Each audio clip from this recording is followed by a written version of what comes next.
Okay, I'm good.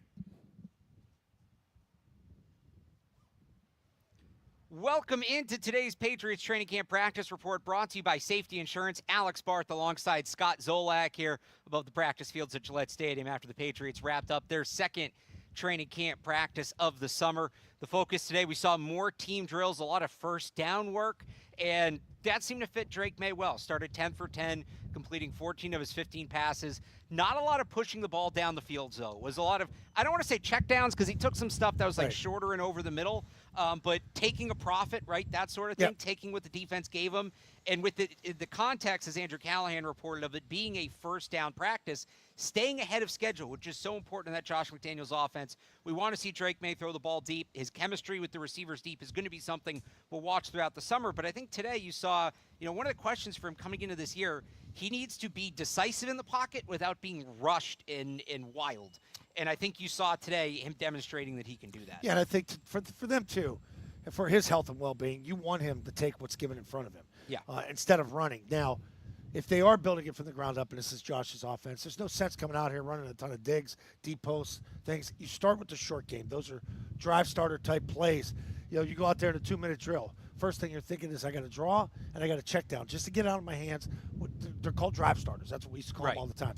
So it's to get the guy in rhythm, get the offense in rhythm, and I think you add to it. Maybe have a little more play action tomorrow, a little more digs with the tight ends, maybe a couple of vertical outs, and we'll see where it goes from there. But this is a learning time right now, and it's about let's get everybody involved, let's spread it. You mentioned it yesterday. No two guys caught more than 2 balls. Similar vibe today. Nobody had more than 3. It was Diggs and Stevenson had the most with 3. I think Pop had 2. So it wasn't that they were covering them today. This is an intentional offensive trying to get productivity done offense day. How important is a day like this, not just for Drake Maye, but for Josh in installing the offense? Well, you want to see timing too, right? Because if he's going to call your screens, he needs to know which lineman I'm going to be able to do this with. If I got a guard in there that doesn't move well, I'm not going to call a draw, or I'm not going to call a slip screen where he's got to get out on the perimeter. So timing is of the essence. It's predicated on the whole passing game with that. It's about getting 11 guys on the same page, and they're just grading everybody. So let's get everybody reps, get them in there, because as these days go by, reps become limited. Yeah. Because you start zeroing in on your 1s and 2s, and more specifically your 1s. Then you get to the joints, and it's basically all your 1s taking the reps. So that's where you mentioned zeroing in. It actually kind of maybe opened things up a little bit more in the offensive line today. So just to reset from yesterday, center was where we saw the rotation. It was Garrett Bradbury starting off, but he rotated in front of Drake Maye with rookie Jared Wilson, and then Cole Strange, where we thought there'd be the competition at left guard. Yeah. It was just Cole Strange. Today, Jared Wilson continued to rep at center. He did have a bad snap. We should mention that. Okay. Continued to rep at center, but he also repped at left guard next to Bradbury with Strange sitting. So it seems like Jared Wilson maybe is competing for 2 spots, and maybe the competition, we'll see how he does when the pads come on. Obviously, that's so important, right? He has to be evaluated. He has to win the starting spot. But if they look at it and they say, okay, Jared Wilson is one of our 5 best linemen. We need him on the field.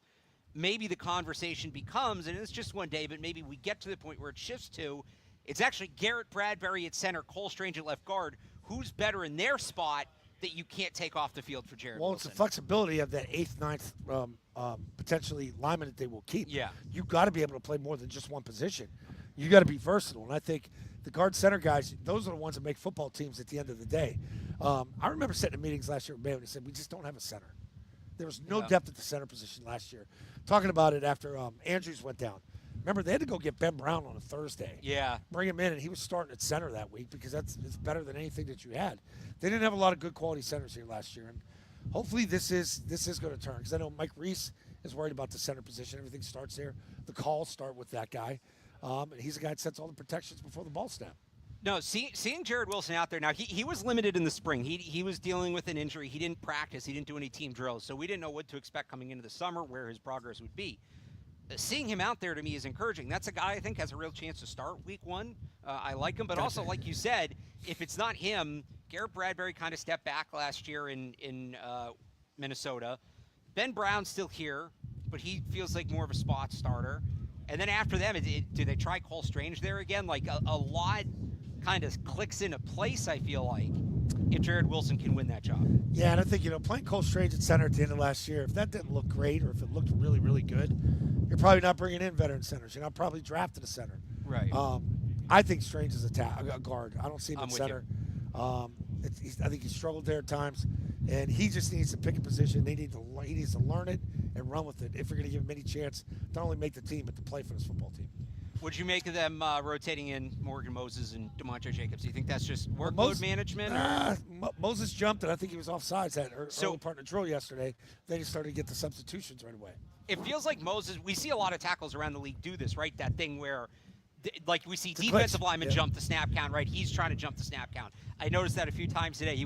Was he early? It was very close, but that'll get called once or twice in a game to keep him honest. Remember last preseason how much they were looking for that? Oh, that was it. It was the Washington game, right? Where Washington, I was going 4 nuts. starts and 5 snaps. Oh, it's brutal. Yeah. So hey, we warned the sideline not to line up in the neutral zone. Was that Chooks or Vidarian? I think it was Chooks that kept jumping. That was Chooks. Yeah. Yep, Chooks and Vidarian. So hopefully that gets avoided this year. On the wide receivers, again, it was pretty spread out. Pop Douglas had the catch of the day. Mm-hmm. Nice little fadeaway, pulling the ball away from Marcellus Dial. Stephon Diggs still very, very busy. A little bit of a step back for Kyle Williams. He had a drop today. And the other guy that stood out to me, Javon Baker got open a couple times. Now, they didn't result in catches. One, he kind of bobbled. It was knocked away by Alex Austin. The other was overthrown. It was deep down the field. It was overthrown by maybe 5 or 10 yards by Josh Dobbs.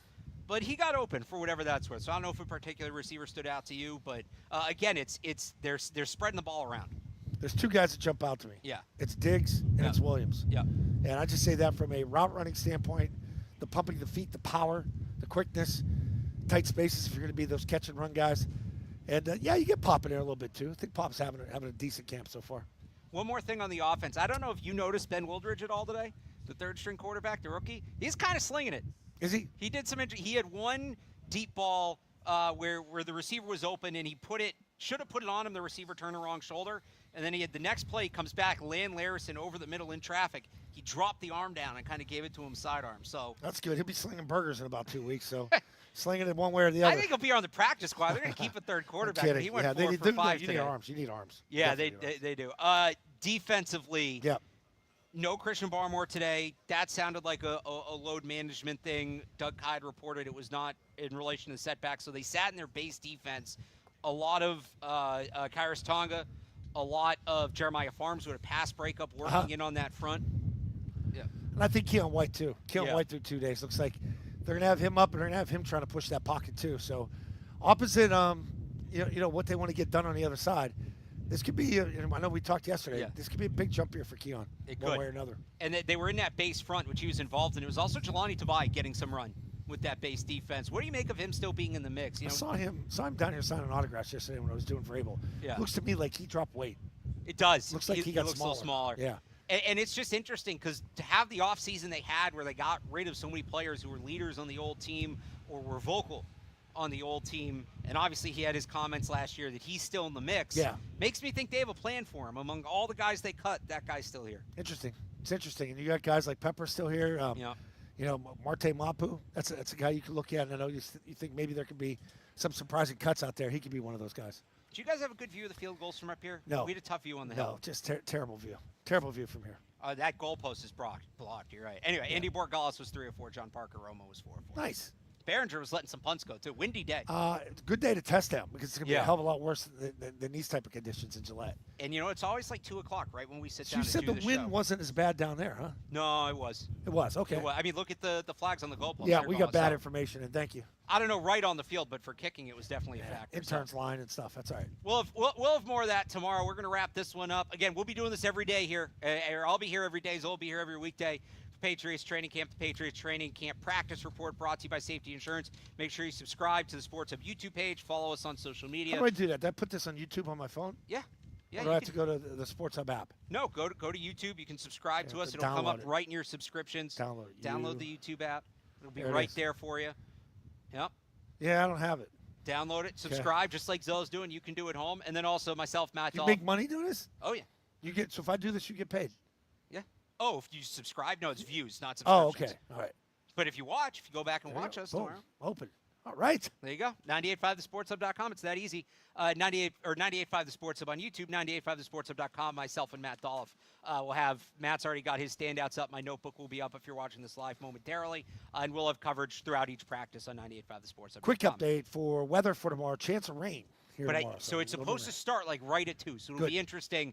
Hopefully it's not blowing in here on us, but I think practice is going to be dry. So we'll that'll talk be to you again tomorrow, hopefully from a Thanks for dry watching. perch above Gillette Stadium. Thanks for tuning in. For Scott Zolak, I'm Alex Barth. We'll talk to you tomorrow.